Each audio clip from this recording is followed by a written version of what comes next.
by transcription. Another cup of Maxwell House coffee, George? Sure, pour me a cup, Gracie. You know, Maxwell House is always good to the last drop. That drop's good, too. Yes, it's Maxwell House Coffee Time, starring George Burns and Gracie Allen.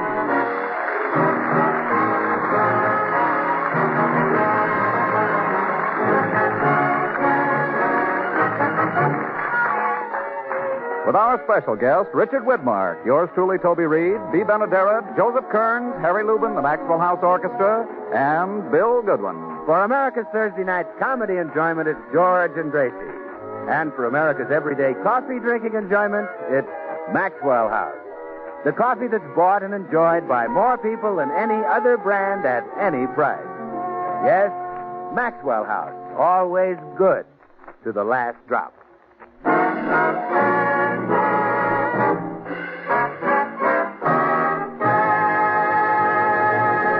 Well, this morning, Gracie asked George if she could drive the car downtown. George said no, as usual. So Gracie took it anyway, as usual. The car is now in the repair shop having the dents taken out of the fenders, as usual. And Gracie is being cross-examined by a suspicious George.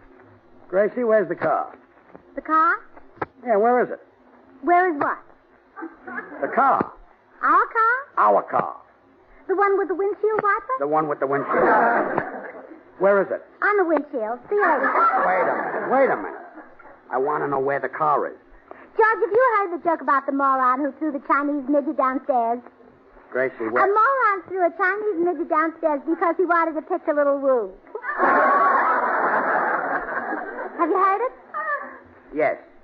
I bet it's funny. Tell it to me. Gracie, I want to know where the car is. I went out to the garage and it's not there. Somebody stole our garage, huh? Well, I'll tell the police. Come back here. Now, what happened to the car? Oh, all right. I had a little accident. It's at the shop being fixed. The fenders again? Yeah. Dents? I'd love to turn on the music.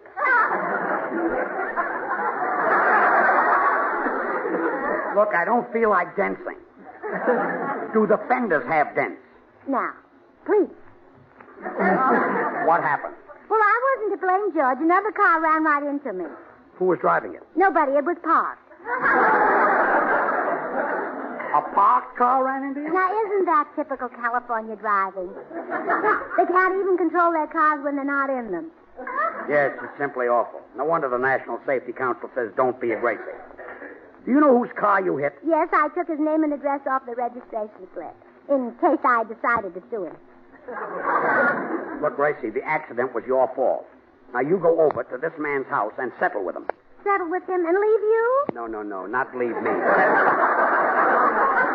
I mean, settle for the damage you did. What's his name? Well, it's here on this slip of paper. I'll run up and change clothes. I want to look my best when I talk business with a man. What a woman. Well, let's see who she hit. Richard Widmark. Richard Widmark. Say, he's the movie villain. Killer. Hey, this gives me an idea.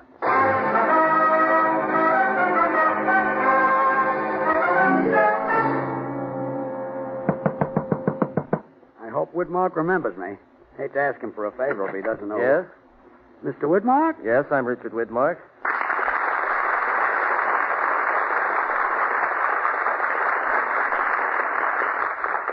Remember me? We met at the Friars Club. No, I can't place you. We played bridge together. Gee, I don't remember. You won $2.40 from me. Well, I'm sorry. I still don't place you.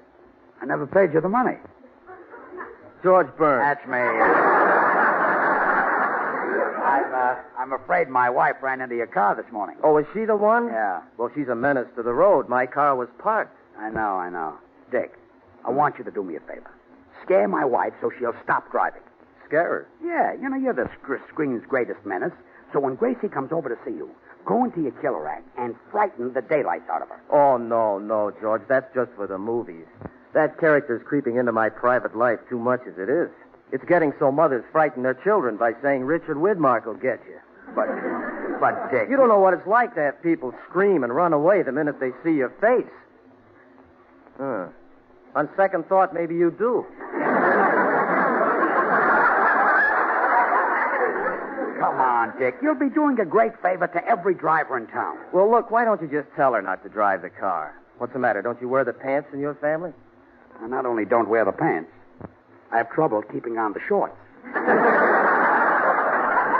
Well, I'd do it, George, but my producer, Fred Colmar's coming over to discuss a new picture with me. Well, it won't hurt anything if he sees the act. Gracie has got to be taught a lesson. Well, all right. If it'll stop your wife from driving, it's worth it. Swell. Now, when Gracie gets over here, just pour it on. And be sure to use that vicious laugh of yours.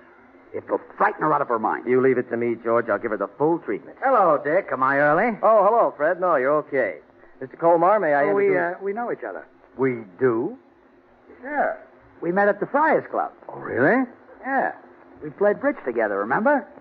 No, I'm afraid I don't. You won $4.20 from me. Oh, I still can't recall your name.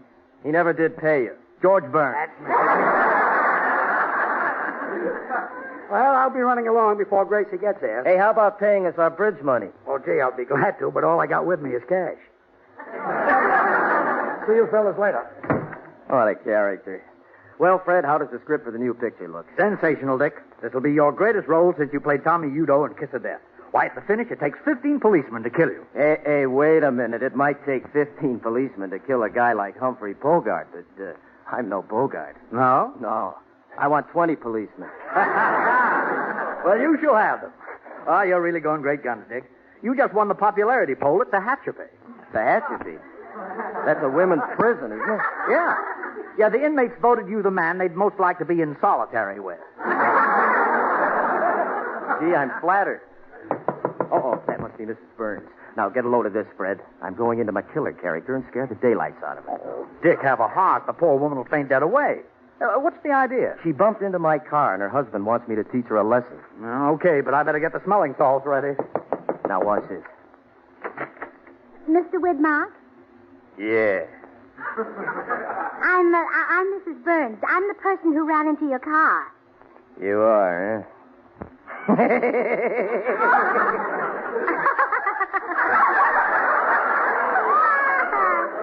I'm glad you're not angry.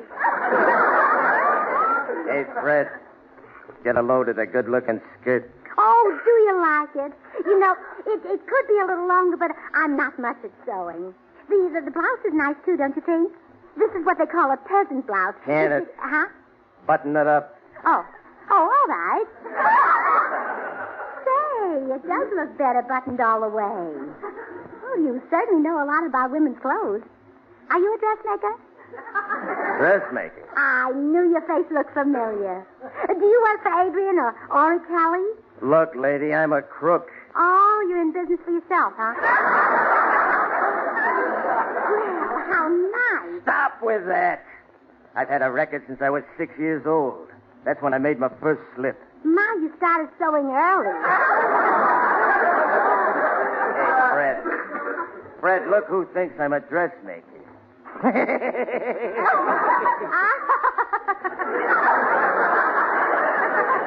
What are you laughing at? What are you laughing at? Nothing. Well, that's good enough for me. Oh, and now about your car. My husband will be glad to give you the money to fix it. I don't want his money. He'll have to pay me in blood. In blood? Yeah. They call me Widmark the Butcher. Oh, no, I think you better take his money. They call him Burns the Turnip. Now, a wife's name, huh? Hey, Fred, give me a knife. There's a smart little skirt here I'm going to work on. Oh, would you? You know, I think if you let out the hem a little and put the husband... Quiet! What are you trying to do? Give me the needle? Well, if you like, I'll even thread it for you. You know what I'd like to do to you? No, what? I'd like to take you for a ride. Oh, please, I'm a married woman. And even if I weren't, I haven't necked for years. I'd be awfully dull. When I take a dame for a ride, we don't neck. Ah, you're pretty dull yourself. I'm talking about a one-way ride. I think I'll take you and your husband both. Oh, now that would make it dull. He's worse than either of us. What in the world would you do with it?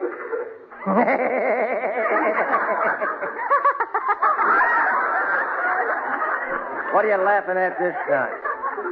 What are you laughing at? Nothing. Oh, gee, George will love you. You must sit in our audience some night.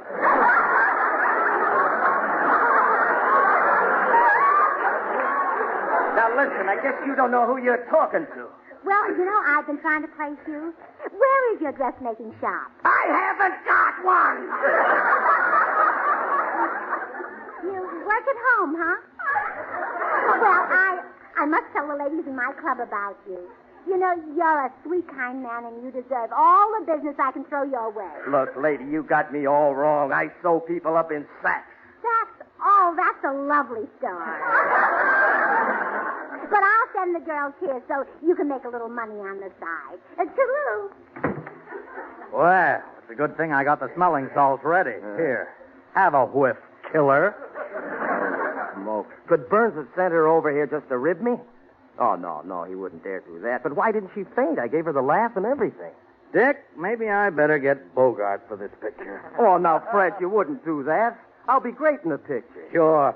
I can just hear the moviegoers when they see your name on the marquee. Well, let down my hem. It's Killer Widmark. Wait till I get my hands on Burns.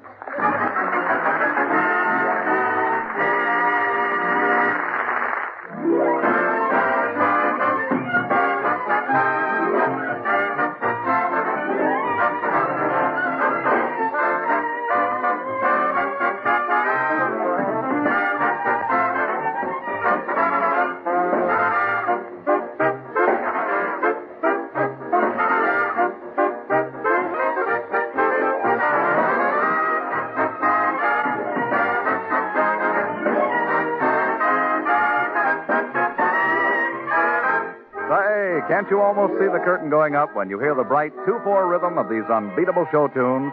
Of course, rhythm is only one line on the conductor's score. For many musical elements must be skillfully combined to bring you the music you love at its best. Now lend an ear while we demonstrate. Here's a top tune from one of the greatest shows of all time. But can you recognize it from just this mellow harmony? Now we'll blend in a rich counter melody. And suppose we now add the vigorous rhythm. Well, if you're still puzzled, let's complete this lovely and familiar song by adding the melody.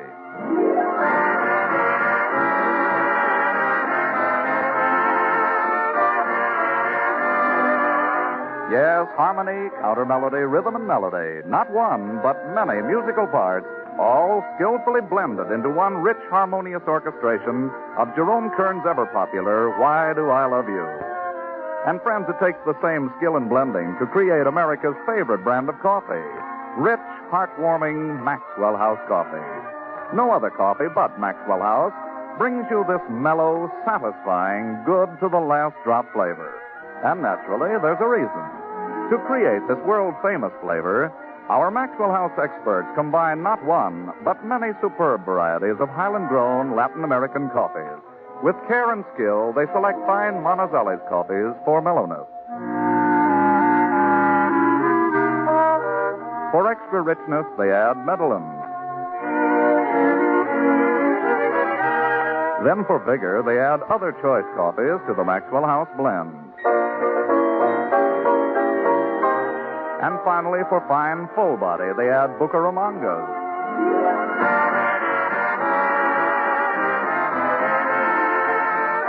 All perfectly blended into one great coffee, radiant roasted to the peak of flavor perfection. And brought to you vacuum-packed and roaster fresh. And because you folks on the West Coast really know and enjoy coffee at its best, Maxwell House is blended and roasted for you right here on the West Coast to satisfy your critical taste. So, friends, why settle for anything but the best in coffee drinking pleasure? Tomorrow, enjoy the extra flavor coffee, Maxwell House. Always good to the last drop.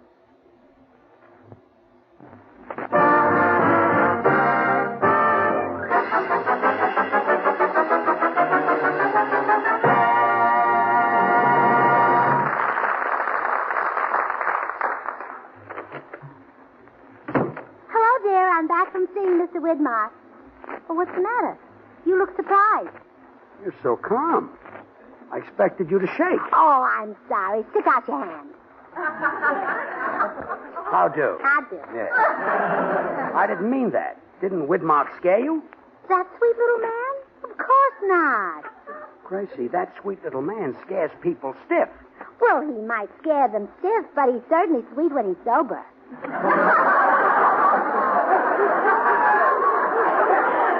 Gracie. He's so cute and jolly. You ought to hear him laugh. You know, if he weren't so skinny, he'd make a good Santa Claus. You found Richard Widmark cute and jolly? Mm-hmm. After I left his house, I went around and told my club members to send their dresses so he can let down the hem.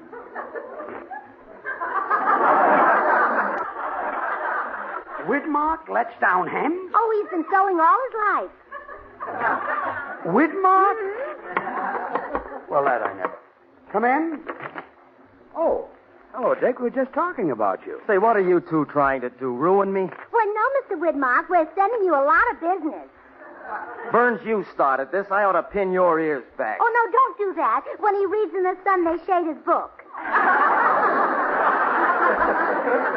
What do you saw about, Dick? Ever hear of the Beverly Hills Uplift Society? Yeah, that's Gracie's club. Well, 3 of the women, and when I call them women, I give them the benefit of the doubt, came by my house and left clothes for me to mend. Well? I'm not a dressmaker. Oh, did you give it up? Yeah, no. No, look, Mrs. Burns, I have to rush to the studio. You go pick up your friends' clothing and return it to their respective caves. You won't fix them? No, my business is not stitches for witches. Now, here's the key to my house. There's nobody home. My wife's spending the day shopping. Goodbye. Hey, Dick. What? Why did you cross me up? You were supposed to scare my wife out of her mind. Brother, that's impossible. She's been gone from there for years.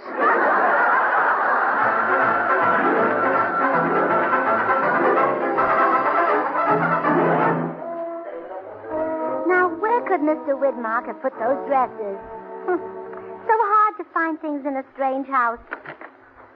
Well, hello. Hello? Who you? I'm Mrs. Widmark. How did you get into my house? Your husband gave me a key.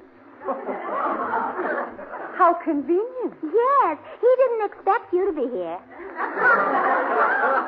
I'll bet he didn't. Well, I'll only be a minute. I just came by to pick up the clothes the girls left here. Girls left their clothes here? Mm-hmm. Why are you surprised? That must happen all the time with a husband like yours. Well, I was about to look in this closet. Oh, yes. Your husband hung them in here. I'm glad he was tidy. Let's see.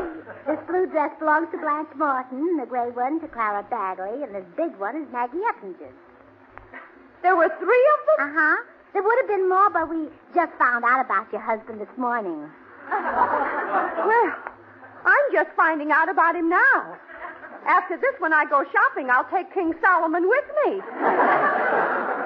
Wait till I get my hands on him. Why, you sound angry with him. I wish my husband had his ability. But you...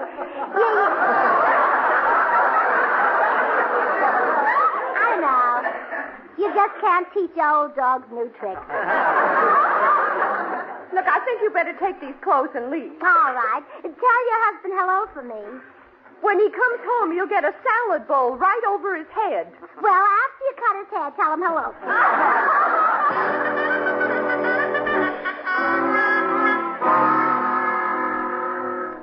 Gracie, did you straighten everything out at Widmark? Oh, yes, dear. I picked up the dresses and returned them. And I found out something about Mr. Widmark. What? His wife cuts his hair. No. Yes. She puts a salad bowl on his head. Well, good night. Yes. He must have a large head. I used a sugar bowl on yours. Yeah, well, I'm glad you fixed everything. Widmark seemed upset about something, and, come in? Oh, it's you again, Dick. Yes, it's me. Hey, you look upset. Is there anything I can do for you? Yeah, drop dead. What's the matter? Now, look, this morning I had a nice, shiny car, a good job in pictures, and a loving, trusting wife. Now my car's dented, my job's gone, and my wife won't speak to me. Oh, you poor man. If you'd come to us sooner, we might have helped you. Look, Burns, I'm a peaceful man. I've never even killed a rat. But I'm starting now. Come here. George, he's calling you. I'm not answering. I'm going to beat the stuffing out of you. Oh, that's not stuffing. That's all George. And you better not touch him. He fights like a wildcat. He does, huh? Yeah, he screams and scratches. Sick him, George. Stay out of it. Burns, I don't want to hit you in front of your wife. Let's step into the next room. I'd rather die here. Oh, George, you're not afraid of this dressmaker. Go in the den with him. Yeah. Ouch. Let go of me. You're hurting my arm. Stop dragging me. Stop dragging him, Mrs. Burns. Thanks. I'll take him in there myself. But, Dick, let's talk this over. Now, wait. Oh, George will kill him. He's as strong as an ox. And he's twice as handsome. Oh, come in. Hi, Gracie. Say, is George around? Yes, Bill, he's in the den having a fight. What? That little coward? George isn't a coward. He never ran away from a fight in his life. Yeah, I know. He was always carried away. Say, you're right. Maybe you better go in the den there and help him. Well, who's he fighting with, a bill collector? No, a dressmaker. At least he used to be. A dressmaker. I can handle him with one hand tied behind me and a cup of Maxwell House coffee in the other. Wait here and catch him as he comes flying out. Bill, don't worry, George. I'll save you from this little hem stitcher. Turn around and face me, buttons and bows. I want to give you a chance to defend yourself when I knock your teeth down your... Ooh. Richard Widmark. Yeah. So you're going to knock my teeth out, huh? You're a big man. I like big men. They bounce when they hit the floor. I fool everybody with these stilts. Stilts. Bill, don't be a coward. Whitmore can't hurt us if we're together. Yeah, but he'll take us apart. I'll see you later. Come back here. If you're a friend of Burns, I think I'll include you in the massacre. Stand up to him, Bill, old pal. Let go of me, stranger. If he's a stranger, what are you doing in his house? Well, I'm a traveling salesman. Would you like to buy a farmer's daughter? Bill. Huh? Admit you're my friend. Oh, so he is your friend. Oh, sure, he's on my radio program. He tells people how delicious and mellow Maxwell House coffee is. Don't you, Bill? Maxwell House coffee? What's that? What's that? Why, you stupid nitwit. It's only the greatest coffee you ever tasted. Haven't you ever heard of the coffee that's good to the last drop? No, sir. This guy's a moron. I can't hit a moron. Why can't I think of these things? What's Maxwell House? Why, that's like asking, what's baseball? It's the most popular brand of coffee in America. Didn't you ever taste Maxwell House coffee? Yeah, what a schmo. There's nothing like a cup of Maxwell House to start off a happy day. What do you do to start the day feeling happy? Ah, get out of here. You're a dope. I'm a dope. Some dope. Saved myself a beating and got him to do my work. See you later.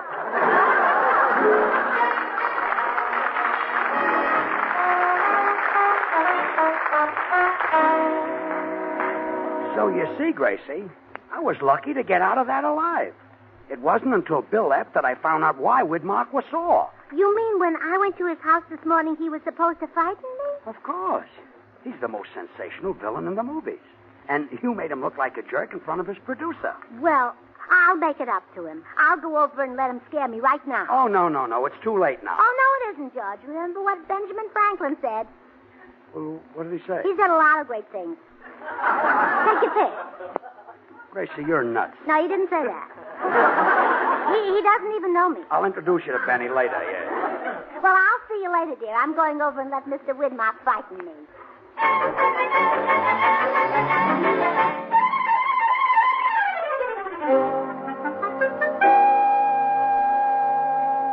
Believe it or not, Fred, this whole thing worked out for the best. I'm glad I lost the part of the killer. Now maybe you'll give me a crack at a romantic role, huh? You, a romantic role? Well, sure. That's what I did on Broadway before the movies made a villain out of me. I never liked playing killers anyway. Romance is my real racket. Oh, you couldn't handle a romantic role, Dick. All right, I'll prove it. Look, here comes Mrs. Burns up the walk. She even thought I was cute when I acted mean. When I turn on the charm, she'll think I'm a doll. Now watch this, Fred. I'll make Gable look like a bum. Come in. Ah, Mrs. Burns. Who need wait for spring now that you are here? The very flowers burst into bloom, warmed by the radiance of your beauty. I kiss your hand.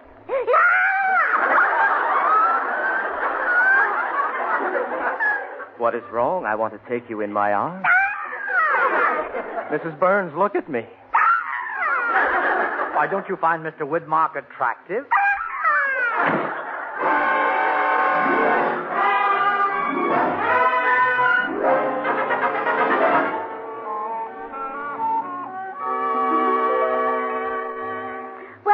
I fixed up Mr. Widmark. Good, he's a nice fellow. I'm glad we straightened him out. Oh, yes, I guess he appreciates it, too. Here he comes up the walk with a present for you. A present? Mm-hmm. He must think you're quite an athlete. He's carrying a baseball bat. Something tells me that's not a present. I'm going out the back way.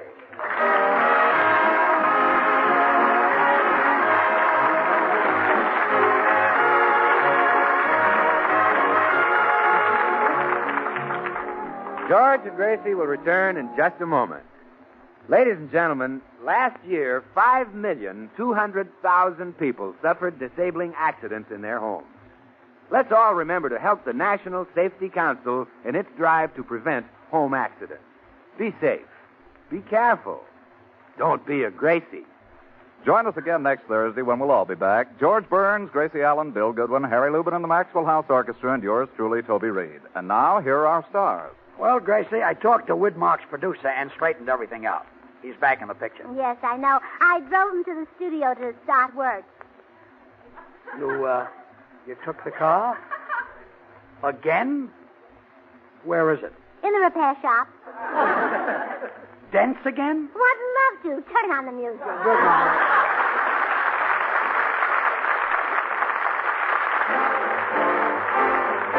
Good things. The easy way. Do you like good things the easy way? Then get instant Maxwell House coffee. So good. So good. True coffee flavor and fragrance, because Instant Maxwell House is not a so-called coffee product. It's all pure Maxwell House coffee in instant form.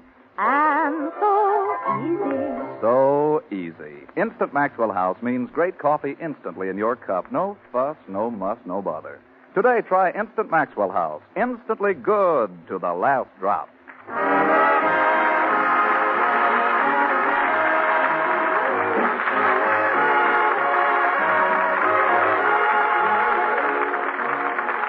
Until next Thursday, good night and good luck from the makers of Maxwell House, America's favorite brand of coffee, always good to the last drop. Richard Widmark can currently be seen starring in the 20th Century Fox production, Down to the Sea and Ships. The George Burns and Gracie Allen Show is written by Paul Henning and Keith Fowler.